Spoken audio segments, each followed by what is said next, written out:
جاءت امرأتان إلى النبي سليمان عليه السلام تتنازعان على طفل صغير، وكل واحدة منهما تدعي أنها أمه. كل من يحب النبي يضع إعجابا ويصلي عليه في التعليقات، فإن أصابعك شاهدة عليك. كانت هاتان المرأتان تعيشان في قرية، وكل واحدة منهما أنجبت طفلا.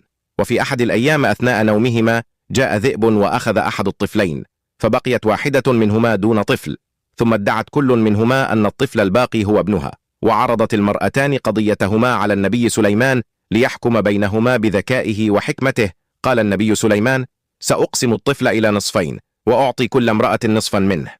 وعندما سمعت إحدى المرأتين هذا الحكم صرخت وتوسلت إلى النبي سليمان ألا يقتل الطفل، وأبدت استعدادها للتنازل عن الطفل للمرأة الأخرى. وهنا أدرك النبي سليمان عليه السلام أنها هي الأم الحقيقية، فهي الوحيدة التي أظهرت رحمة وعطفا وخوفا على الطفل.